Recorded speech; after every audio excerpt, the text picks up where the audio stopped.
Tu regardes en arrière et oh, c'est comme ça que je me sentais. C'était vraiment un moment où je traversais une période difficile. Je pensais en quelque sorte qu'une relation serait réussie si on était amoureuse. J'ai toujours eu l'habitude d'oublier la compatibilité. Oh non, j'adore être calme. C'est tout ce que je veux en ce moment. J'ai vraiment besoin qu'on me rappelle mes émotions et le fait qu'elles existent. Lorsque moi j'étudiais la technologie musicale, j'étais la seule fille de la classe. Ça te donne juste l'impression que c'est pas pour toi. Oh, attendez une minute. C'est des conneries. This is bullshit. C'est difficile de pas être féministe parce que c'est tellement intrinsèque à qui je suis en tant que femme. I am as a woman. Hello, c'est Estelle. Et vous écoutez Européenne, le podcast qui vous parle de femmes d'Europe. Aujourd'hui, je vous emmène dans l'interview de Art School Girlfriend, une musicienne électronique tout droit venue du Pays de Galles. Je l'ai rencontrée à Genève avant son concert pour le festival Les Créatives. Bonne écoute. So, hello Polly. Hello. And thank you very much for accepting bonjour this Polly. interview. Et merci beaucoup d'avoir accepté cette interview. Nous sommes ici à Genève pour ton concert dans le cadre du festival Les Créatives, un festival qui met en avant les artistes féministes et les créations issues du female gaze comme ta musique. Polly McKee, alias Art School Girlfriend, tu as grandi au Pays de Galles et tu as étudié la musique. Très vite, tu apprends à jouer de la batterie à 8 ans et à jouer de la guitare à 9. Ton enfance a été inspirée par la musique hardcore et la guitare, et tu admettras dernièrement que The Offspring et Nirvana ont influencé ton identité musicale. Cette attitude rock'n'roll a marqué le début de ta carrière de musicienne, puisque tu rejoins un groupe et tu vis à Londres au début de ta vingtaine. Mais la musique qui te ressemble vraiment prend racine dans les musiques de Yeah Yeah Yeah ou les Pixies, ces influences qui te suivent depuis ton premier EP, qui s'appelle Measures, en 2017. On retrouve d'ailleurs dans cet EP le single Bending Back. En fait, en faisant de la musique solo, tu peux revenir à un genre de musique qui t'a toujours attiré, la musique électronique. Un autre EP nommé Into the Blue Hour nous montre ton amour profond pour la mélancolie et l'introspection. Ces sentiments ont en effet été exorcisés durant l'été 2019, alors que tu vis une terrible rupture. En même temps, tu décides de travailler sur le premier album qui sera nommé Is It Light Where You Are, qui est définitivement un album de rupture. Cet album sort en 2021, il parle d'amour, de désillusion et de tristesse entre deux femmes. La puissance de ta musique s'étend dans l'authenticité de cette histoire, la production et ta volonté de faire danser les gens lorsque tu es sur un plateau. En effet, tu participes à une émission une fois par mois qui s'appelle sur un plateau de radio Foundation FM.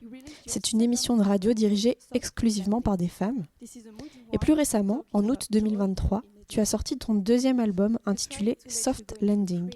C'est un album chill qui parle de joie et d'immédiateté. Tu t'inspires des mouvements lo-fi pour ton processus créatif, même si tu déclares vouloir sortir de la posture de productrice de chambre. Mais comme le dit Virginia Woolf, la femme a besoin d'une chambre à soi. Alors Polly, est-ce que tu ressens ce besoin? Absolutely. I actually loved that essay. I remember. Absolument. J'ai vraiment adoré cet essai. Je me souviens que je l'ai lu quand j'étais plus jeune, comme une ado. Et j'ai l'impression que cela arrive souvent quand on est dans la vingtaine et qu'on revisite des trucs. C'est comme regarder un film quand on est plus âgé, ou n'importe quoi d'autre. C'est une sorte d'art et on le voit différemment, sous un nouveau jour, complètement différent. Et on est en quelque sorte en résonance avec différentes choses qu'il contient. Pour la chambre à soi, c'est surtout en vivant à Londres, parce que quand on loue une chambre, on loue pas seulement une maison ou un appartement entier. La plupart du temps, lorsqu'on est en colocation, c'est une chambre qu'on loue. Ainsi, ma chambre, je l'ai louée toute ma vie et elle a été mon espace de création, car c'est là que j'ai installé mon studio au départ. Mais heureusement, depuis janvier cette année, j'ai réussi à avoir une pièce extérieure, un studio externe, ce qui affecte aussi beaucoup la musique que je fais en ce moment. Ok, c'était justement une question que j'avais et que je me posais, parce que j'ai l'impression que tu as d'abord fait de la musique à Londres avec un groupe, et c'était complètement différent de ce que tu as fait à Margate, parce que tu as déménagé à Margate par la suite, et maintenant tu as encore un nouveau studio. Est-ce que tu peux dire que l'album suivant sera encore différent? Yeah, I think so. Ouais, je pense que oui. Et on réalise pas vraiment à quel point les choses peuvent se dérouler différemment à chaque sortie, jusqu'à ce qu'on réécoute, en quelque sorte. Alors moi, je réécoute mon premier EP, qui est sorti en 2017, et c'est comme si c'était super simpliste, alors que je n'y avais jamais vraiment pensé à l'époque. Et effectivement, la production a beaucoup changé, mais pour moi, c'était juste un processus tellement graduel et lent. La différence est donc assez grande. Alors oui, le nouveau, je pense, sera encore différent, juste parce que j'ai écrit Soft Landing maintenant il y a 1 an et demi. Donc même ce que j'écoute est différent, là où j'en suis, c'est différent. J'ai le studio maintenant, donc oui, je pense que ce sera encore différent. Et si on écoute, je sais pas, ton émission par exemple sur Foundation FM, est-ce qu'on pourrait avoir juste une identité du futur album à ton avis ? Je pense que cette émission, elle est pour moi vraiment un endroit amusant pour s'amuser. Écouter de la musique, aujourd'hui, avec nos listes de lecture sur des sons assez similaires sur Spotify, et des choses comme ça, c'est différent. Et toute la radio est assez passive aujourd'hui. Là, vous pouvez laisser la musique vous envahir. Moi, j'y réfléchis beaucoup quand je choisis ma musique avant. Je fais des recherches, etc. Donc les choses que je joue dans mon émission sont vraiment beaucoup plus expérimentales et plus marginales que la musique que je fais.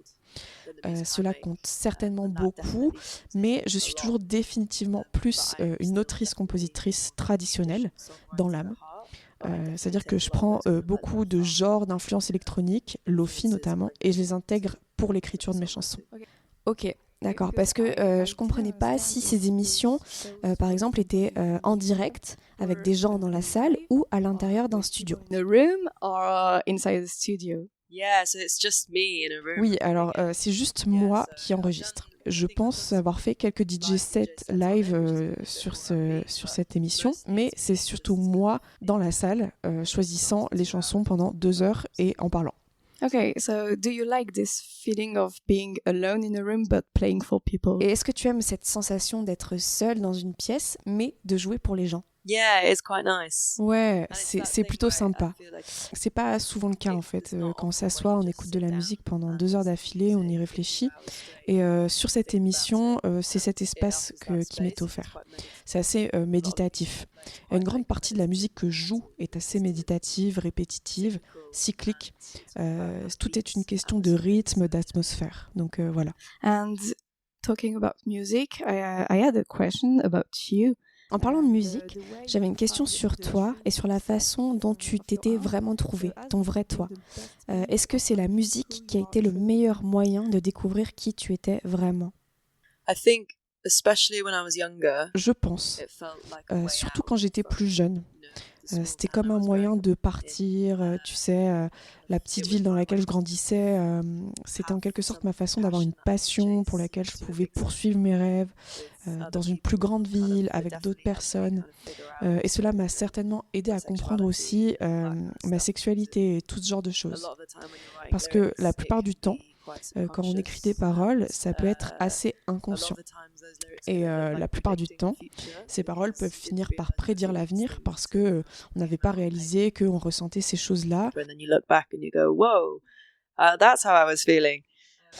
Et puis on regarde en arrière et on se dit « Waouh, c'est ce que je ressentais ». Donc ça m'a définitivement affectée quand j'étais plus jeune. Mais maintenant, j'ai l'impression d'utiliser la musique moins comme un élément émotionnel, mais plus comme un endroit pour m'amuser. Genre, j'ai vraiment l'impression d'être arrivée à un point où je pense que parce que j'ai acquis plus de compétences en termes d'ingénierie et de production, je peux accéder à ma création et très rapidement. En fait, tu as fait le parcours d'un musicien classique depuis le début, en passant d'abord par des heures en studio, à tester des trucs, etc. Mais maintenant, tu sais exactement où tu vas, ou est-ce que parfois c'est genre flou ou... Yeah, I think it's about if you know how to do stuff like, you know, just boring stuff like miking things up or reamping stuff or doing a bit of... Ouais, en fait, il s'agit de savoir-faire. Si tu sais comment faire des trucs, tu sais, les trucs ennuyeux comme prendre le son, réorganiser, faire quelques effets et tout ça, si tu sais comment faire, pour moi, ça signifie que je peux m'amuser avec ça. Et ensuite, je vais pouvoir essayer des trucs. Mais ce que j'essaie de faire en ce moment, c'est simplement d'éviter d'avoir mes yeux rivés sur l'ordinateur. Je reviens à des choses beaucoup plus concrètes, avec des instruments comme la guitare, la basse et le piano, pour commencer mes chansons. Et encore une fois, c'est ce qui m'a vraiment plu dans le fait d'être dans un groupe. On regardait jamais un ordinateur lorsqu'on était en train de faire de la musique. Ça aurait été mal vu. Mais je pense qu'après des bonnes années à faire de la musique dans ma chambre ou alors, comme au départ, à faire de la musique en live, j'ai très envie de réunir ces deux façons de faire de la musique et surtout de me concentrer sur l'instant présent. Okay, I understand. D'accord, ok, je comprends. Je reviens juste un petit peu en arrière sur ce que tu as dit. Tu as parlé de ton enfance, du fait que la musique t'a aidé pour te retrouver. Est-ce que tu te reconnais aussi dans ta culture, la culture galloise? Yeah, definitely. Ouais, complètement. Parce que j'ai l'impression qu'en ayant grandi au Pays de Galles, j'avais une vraie relation intrinsèque avec la musique. Parce que je vivais un petit peu à la frontière des villes anglaises environnantes qui semblaient pas du tout avoir la même culture du do-it-yourself. Moi, c'était une petite ville et tu sais, il fallait en quelque sorte faire bouger les choses nous-mêmes. Ce qui signifiait que tout le monde était vraiment proactif. On était tous dans 2 ou 3 groupes, tout le monde organisait des soirées. Et c'est devenu un petit centre de créativité vraiment incroyable. Ce qui signifiait que quand j'avais 15 ou 16 ans, je pouvais faire des concerts genre une fois par semaine. Like once a week. It's crazy. Yeah, whereas I think if I'd have grown up in either like a bigger city or even C'est fou, ouais. Alors que je pense que si j'avais grandi dans une grande ville ou même dans une ville anglaise environnante, il n'y aurait pas eu simplement cet accès à la scène et cette scène. Au moment où j'ai déménagé à Londres avec mon groupe, nous savions tous vraiment comment ça fonctionnait pour les lives et faire ce genre de choses, ce qui nous a vraiment aidés. Okay, because your parents did music or not at all? No. Okay. Parce que tes parents faisaient de la musique ou pas du tout? Non, ma mère jouait un peu de guitare quand elle était plus jeune. Ce qui est vraiment drôle, c'est qu'ils sont tous les deux vraiment passionnés par le karaoké. Ok. Ils sont obsédés par le karaoké. Et ils ont genre un système de karaoké vraiment, vraiment poussé dans leur maison, qui a des énormes haut-parleurs et un pied de micro. Ils ont toujours été passionnés par la musique et une grande partie de mes goûts en grandissant ont définitivement été définis par eux. Ma mère aimait vraiment la pop des années 80, mon père aimait vraiment les trucs un peu plus bruyants, comme les Velvet Underground. Il y avait toujours de la musique dans la maison. Ils sont très passionnés par la musique et ils m'ont soutenue en tant que musicienne, ce qui a certainement vraiment aidé. Mais oui, le truc du karaoké, je pense que ça a sûrement dû être une influence. Yeah, the karaoke thing, I think it must have been an influence, surely. C'est drôle parce que je pense que quand on était enfant, soit on voyait nos parents chanter au karaoké et on avait honte, soit on les admirait. Et toi, c'était quoi ton ressenti? Tu étais saoulée ou Oh no, I was thrilled. Ah non, j'étais ravie parce que quand j'avais 8 ans, tous mes amis voulaient venir chez nous parce que nous avions 7 machines à karaoké. En fait, c'était fou. C'est comme quelque chose de vraiment exotique chez nous. Nous avions une machine à karaoké. Donc, ah ouais, t'étais une reine, quoi. Ouais, c'était un plaisir sans fin après l'école. On a beaucoup chanté Believe de Cher à cette époque, mais ouais, c'était amusant. Okay. And what is the sentence you have the most heard as a kid? Ok. Et quelle est la phrase justement que tu as le plus entendue étant enfant? La principale chose dont je me souviens et pour laquelle je me sens vraiment très reconnaissante aujourd'hui, c'est le moment où je commençais à me poser des questions comme qu'est-ce que je vais faire quand je serai grande? Et mon père, il me disait toujours, eh bien, c'est quoi le travail de tes rêves? Je pense que c'est une chose assez rare parce que souvent, on doit penser, tu sais, à la sécurité, à tout ce genre de choses. Et eux, ils étaient vraiment à fond derrière nous. Ma sœur et moi, on faisait en sorte tout ce qui nous rendait heureuses. Et ils nous ont vraiment soutenus. C'était vraiment une chose incroyable. Which was an amazing thing to have. Okay, so you went to London with a band and they were happy. Yeah, they didn't mind that I didn't go to university. Donc, t'es allée à Londres avec un groupe et ils étaient contents. Ouais, ça les dérangeait pas.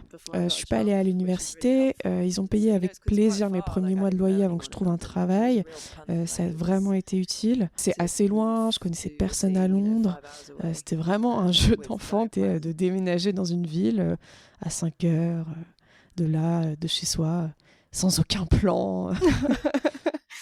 Yeah. So, okay, we can go back now to your music. Oui, ok, je vois. Donc, on va revenir un petit peu à ta musique. Et j'ai écouté Pod Diva, qui est un podcast queer dans lequel tu interviens, qui interroge du coup des musiciens et des artistes queer. Et dans ce podcast, tu te demandes si tu fais de la musique mélancolique à cause de ton homosexualité ou pas. Alors, depuis ta participation, est-ce que tu as réfléchi à cette question? Yeah, I think about it a lot. And I've been doing a part-time master. Ouais, j'y pense beaucoup. J'ai fait un master en pratique créative. Ça m'a vraiment fait réfléchir sur ce processus. Mais aussi, j'analysais en quelque sorte une grande partie de la théorie musicale de mes chansons.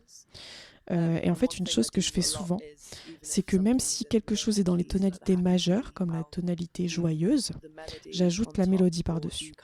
Ou j'ajoute des notes bourdonnantes en mineur relatif. Ce qui donne toujours ce genre de sentiment joie, tristesse. Pour ma dissertation, j'ai dû vraiment analyser ce que ça signifiait en termes de culture, également. Où est-ce qu'on voit cet autre genre de musique, dans quel domaine, etc. Et il y en a beaucoup dans les clubs de danse, en particulier les clubs de danse queer. Et c'est cette idée en fait d'euphorie mélancolique que j'ai retrouvée.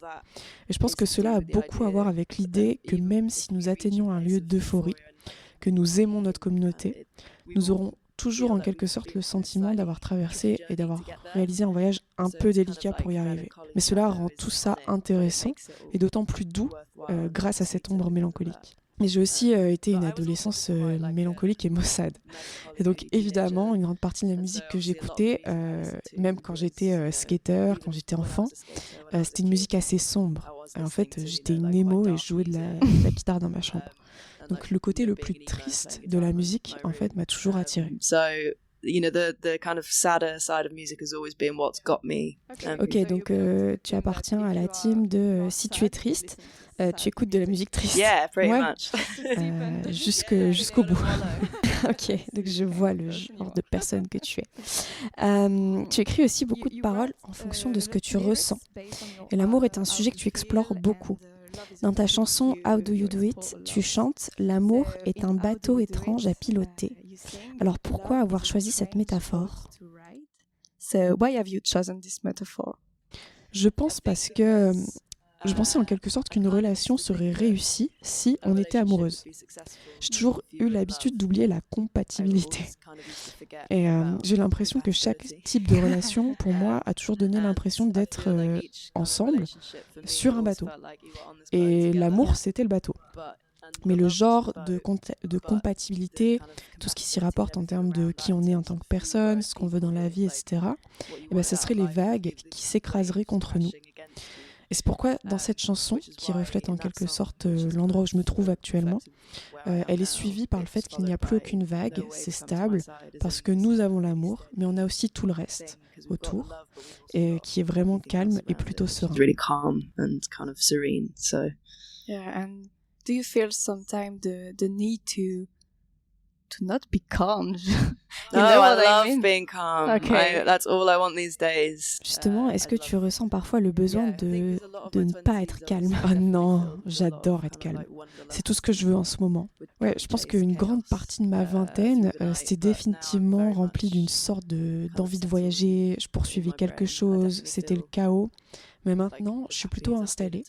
Et dans mon cerveau, je ressens définitivement que je suis heureuse, d'avoir eu aussi cette période et d'avoir pu profiter.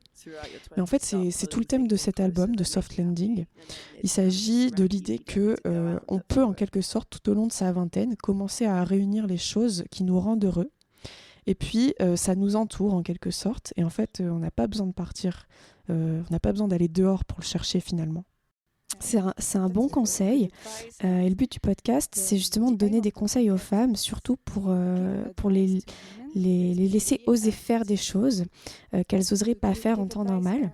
Alors, toi, Polly, qu'est-ce que tu as fait de choses folles, ou peut-être que c'est des choses pour nous qui nous paraissent normales, mais qu'est-ce que tu as fait qui t'a justement demandé de dépasser tes limites?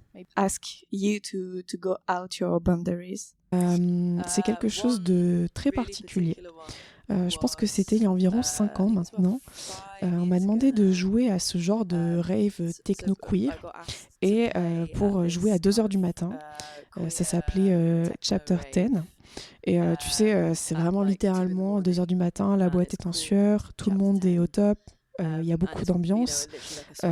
Mais en fait, avant ça, ma musique, il y a 5 ans, elle était entièrement au BPM très lent, très mélancolique.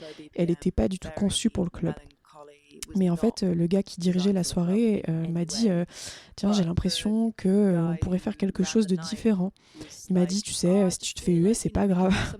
Et moi, je me disais For some reason, I just can't say no to a lot of things, so I just said yes. je peux tout simplement pas dire non à beaucoup de choses, donc j'ai dit oui. Mais c'était comme, ok, je vais devoir comprendre comment faire.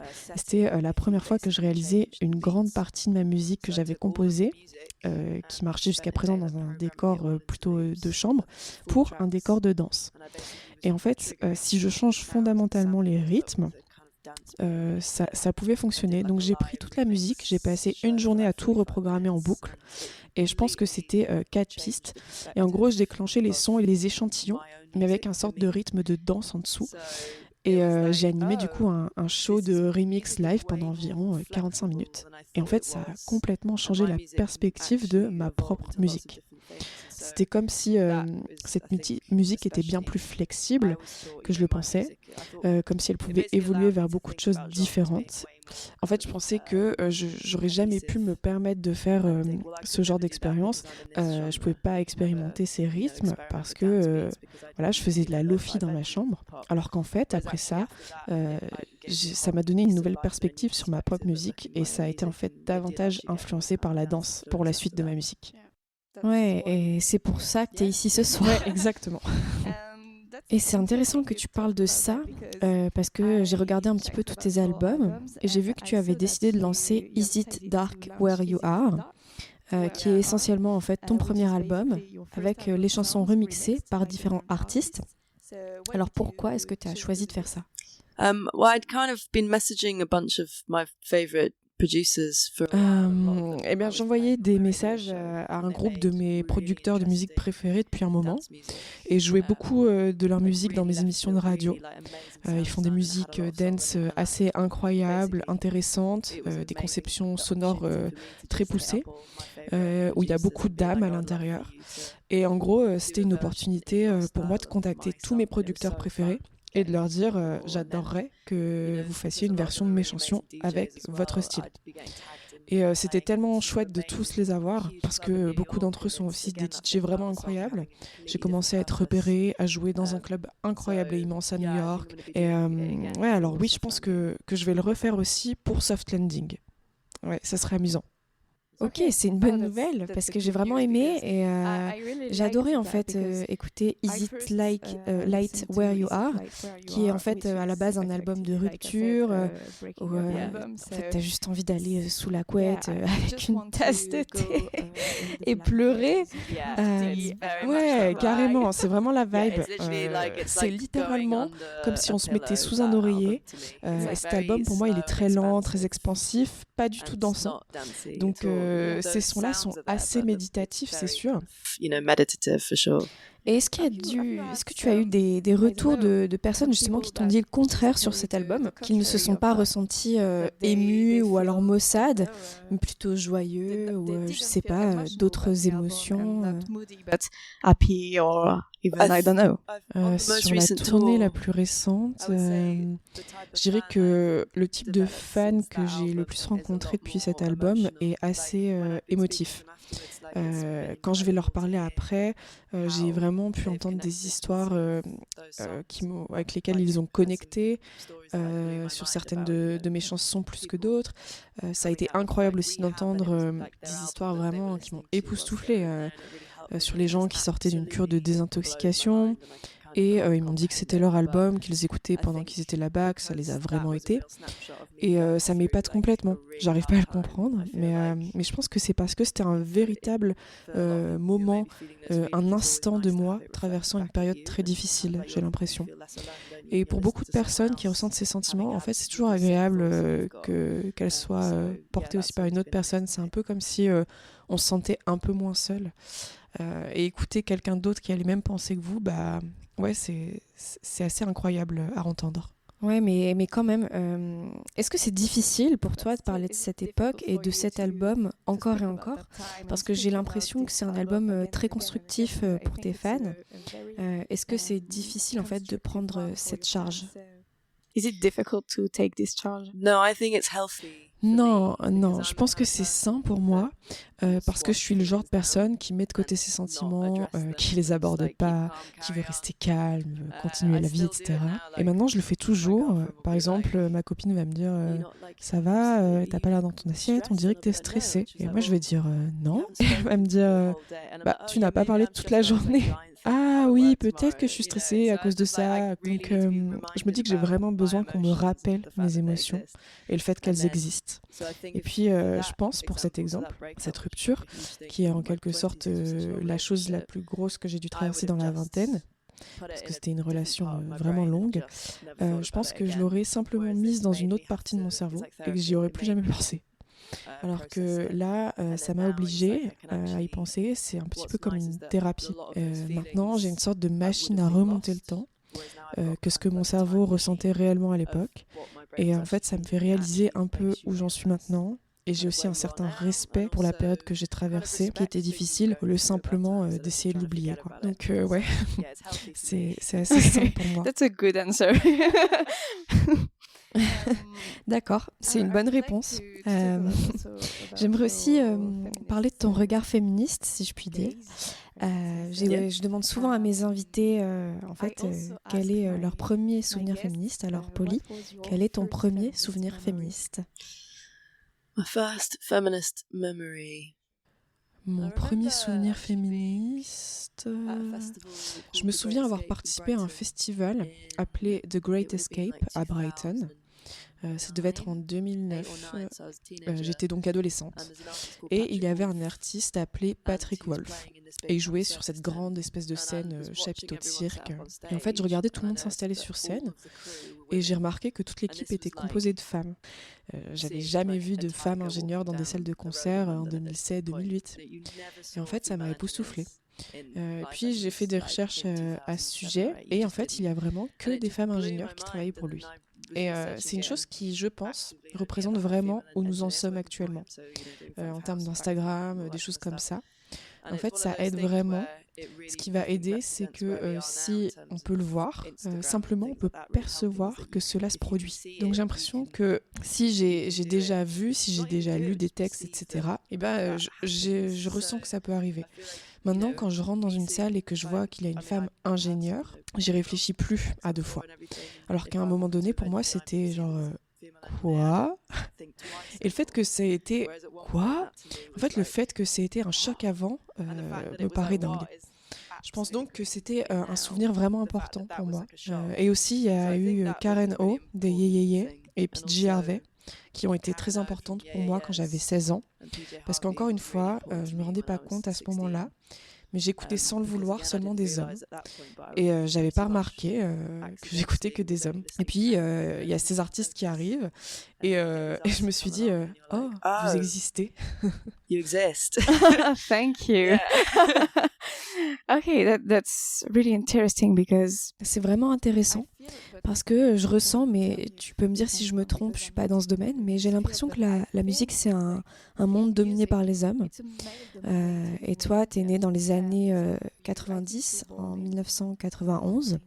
Donc tu vis ton enfance à travers ce monde très glamourisé où les chanteuses ne sont que des chanteuses, qui représentent juste la parfaite Barbie sur scène, etc. Et pourtant, parfois j'ai l'impression que ça bouge, ça avance, et en même temps, parfois je sens que pas tant que ça. Ouais, carrément. Qu'est-ce que t'en penses? Est-ce que tu penses justement que ça bouge ou pas tellement? It moves and it goes forward, but sometimes I feel that it's not that much going forward. So absolutely. What do you think about that? I don't know. I have this conversation a lot. I feel like what you were just saying about in that era, women just being singers, like. Je sais pas. J'ai souvent cette conversation. Et je pense à ce que tu viens de dire à propos de cette époque où les femmes étaient simplement des chanteuses. En fait, comme si nous, en tant que femmes, on reçoit le titre d'auteur-compositeur-interprète bien plus que les hommes. Parce qu'en fait, si on ne dit pas qu'une femme a écrit ses chansons, d'emblée, on pense que quelqu'un d'autre les écrit pour elle. Alors oui, je trouve que ce terme d'auteur-compositeur-interprète est vraiment intéressant. Mais aujourd'hui, si je pense au nombre de femmes que je connais dans la musique et qui font de la musique, elles font aussi la production. Elles sont toutes des autoproductrices extraordinaires. Mais le seul problème, c'est que dans l'industrie, si on regarde les statistiques de l'ensemble du Royaume-Uni, je pense que c'est le Royaume-Uni ou le monde, je me souviens pas. En tout cas, c'est l'un des deux. Sur cet échantillon, seulement 2% de tout le personnel en coulisses qui travaille sur des albums, seulement 2% sont des femmes. Et donc, même si on a plus de femmes parmi les artistes, les gens qui travaillent encore en coulisses, c'est des hommes, et ça affecte la musique de manière vraiment considérable. Ça va affecter aussi tout ce qui tourne autour, parce que, par exemple, moi j'ai déjà eu des mauvaises expériences dans des studios où il y avait une dynamique de pouvoir, et en fait, toutes les personnes que je connais ont déjà eu des expériences comme les miennes. Et donc, je pense que si l'endroit où la musique est créée peut impliquer davantage les femmes et de personnes non-binaires, ça produirait des meilleurs résultats pour tout le monde, je pense. Ouais, carrément. Et est-ce que tu ressens ça lors des événements de la radio Foundation FM, par exemple ? Ouais, définitivement. Et je pense que ça va vraiment mieux. Je pense que la nouvelle génération d'assistants de studio, il y a beaucoup plus de femmes. J'enseigne la production musicale à l'université et j'ai des générations de jeunes de 18 ans. Et même avec ces générations-là, il n'y a que 5 à 10% de filles dans les cours. Et j'espère que ça va continuer à changer. Mais le problème, c'est que, par exemple, lorsque moi j'étudiais la technologie musicale, j'étais la seule fille de la classe. Et en fait, ça te donne juste l'impression que c'est pas pour toi. Donc, ça va mieux, mais c'est loin d'être comme ça devrait l'être. Yeah, it's better, but it's definitely nowhere near what it should be. Comme je suis française, je sais pas comment ça marche en fait au Royaume-Uni un petit peu. Est-ce que tu penses justement qu'au Pays de Galles c'est différent, qu'en Écosse c'est différent, qu'en Angleterre, en Irlande du Nord c'est encore différent? Ou est-ce que tu penses que c'est quand même un sentiment assez général où les filles en fait n'osent tout simplement pas? Just not there. C'est probablement mieux dans les grandes villes, tout simplement pour une question d'accès. Mais je pense aussi que parce que la musique est une industrie tellement classiste, qu'elle est à peu près dominée par les classes hautes et les classes moyennes, que si en plus on ajoute la question du genre et des régions, effectivement il y aura une représentativité des filles qui est moindre. Mais oui, je pense quand même que dans les villes, on s'en sort mieux. Et je pense quand même qu'il y a encore beaucoup de travail à faire. Ouais. C'est sûr. Est-ce que toi aussi, tu connais personnellement une femme qui t'a inspirée pour ton féminisme ou pas? Not personally, but again, I'm always talking about PJ Harvey. Je ne la connais pas personnellement, mais encore une fois, je parle toujours de PJ Harvey. Parce que je pense qu'elle a complètement changé ce que je pensais que l'industrie attendait d'une femme. Elle a imaginé un personnage différent pour chaque album, et en fait, elle ne semblait jamais se soucier d'être perçue sous le regard masculin, sauf d'une manière légèrement ironique. Et j'avais juste l'impression qu'elle s'en fichait, littéralement, et qu'elle était tellement fidèle à sa propre vision artistique que je respectais énormément ça. Alors oui, je pense que c'était vraiment une grande inspiration. Ouais, ok. Et en même temps, justement, je peux sentir en toi cette influence du fait de ne pas se soucier des autres, d'aller au plus profond de toi-même. On a parlé avant justement de ton homosexualité et la façon dont ça affecte ta musique. Et tu le fais vraiment sans penser au reste. Mais est-ce que tu penses que on peut toujours faire de la musique sans se soucier des autres, ou est-ce que tu penses justement qu'il faut aussi prendre toutes les opinions pour faire une musique qui convient à tout le monde en fait? I feel like I don't think I could make anything but the music that I make. J'ai l'impression que je ne pense pas pouvoir faire autre chose que la musique que je fais. Je pourrais probablement essayer de le pousser dans certaines directions, si quelqu'un me le demandait, si je le faisais selon des consignes particulières ou quelque chose du genre. Mais c'est tout à fait naturel et en fait que je pourrais pas vraiment le changer si j'essayais. Si je devais écrire de la musique pour genre une émission de télé pour enfants, ce serait, je pourrais pas le faire. So They're gonna cry. yeah, they're gonna and become break really moody. Et alors ils vont pleurer, ouais, ils deviendraient tous très maussades.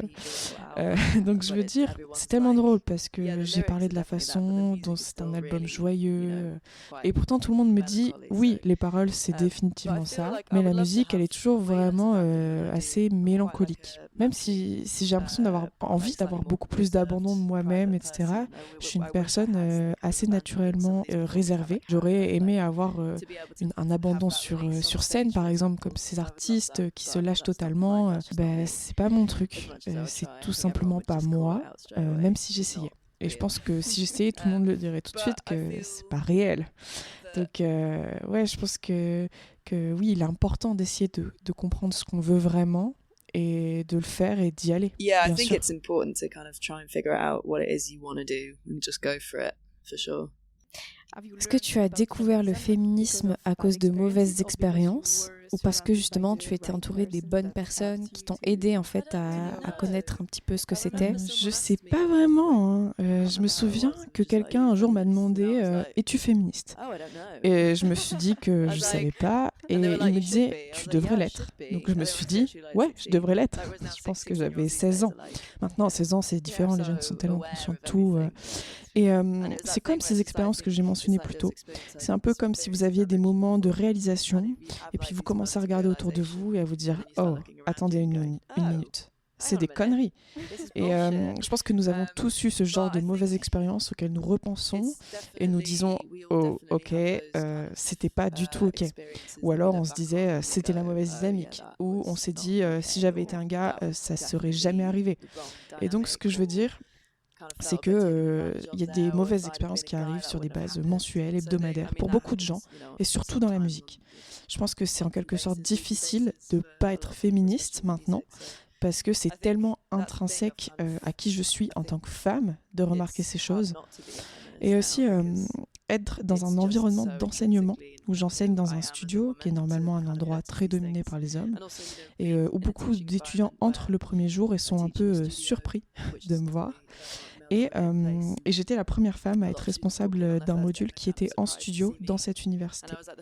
Et je pense que c'est quelque chose d'intéressant que je ressens même parfois avec certains étudiants qui s'est toujours produit dans l'environnement du studio quand j'ai participé à une coproduction ou autre. C'est arrivé quelques fois et j'ai pu travailler avec ces gens, mais c'est ce truc où tu dois faire tes preuves pour que tu n'obtiennes leur respect que quelques heures plus tard, une fois qu'ils auront compris que tu peux travailler sur la santé, que tu sais les mêmes choses qu'eux, etc. C'est intéressant et c'est pas seulement dans le domaine de la musique, parce que j'en ai parlé avec une femme qui faisait de la montagne. Et elle m'a dit que quand elles allaient en montagne en groupe, elles allaient jamais en première parce que dans leur esprit, c'était un homme qui irait en premier et qui montrerait au reste du groupe la bonne voie. Mais en fait, quand elles sont que entre femmes, elle m'a dit qu'elle partait en premier parce qu'en fait, elle sait qu'elle pouvait partir en premier. Et c'est plus quelque chose qui était marqué dans son esprit, dans l'esprit des femmes, qu'on a du mal à séparer et à conscientiser. Yeah, 100%. I play football. Ouais, à 100%. Et oui, je joue au football aussi. Et j'aime encore une fois que la dynamique sur le terrain de foot révèle vraiment qui sont les gens. Et parfois ça arrive, je dis « Oh, tu ne m'as pas transmis une seule fois la balle sur le terrain parce qu'en fait tu ne me vois même pas. Si je te disais même pas ça, tu me passerais jamais le ballon, il n'y a aucune autre femme sur le terrain d'ailleurs. » Et voilà, et les gens en face disent « Oh mon Dieu, mais je m'en suis pas rendu compte » et c'est tellement profond que je vais automatiquement passer la balle à tous les autres gars sur le terrain et pas aux femmes. Donc ce sont toutes ces choses qui reviennent et beaucoup de gens ne le feraient jamais d'eux-mêmes et ils seraient tellement bouleversés de savoir qu'ils peuvent faire cette différence-là. C'est comme une fois, je connaissais quelqu'un qui a eu un entretien pour un emploi dans une maison de disques et apparemment ça a été très difficile. Et en fait, je me souviens lui avoir dit « Oh, et comment était le recruteur ?» Et là, il m'a dit non, c'était une femme, la responsable de marque. Et là, je me suis dit, oh, ça c'est moi. Donc oui, ça nous arrive tous, c'est sûr. Here's me, you know. So it happens to all of us for sure. Yeah. But in another way, I think we have to be indulgent with our generation because, as you said, mais en même temps, je pense que nous devons être indulgents avec notre génération.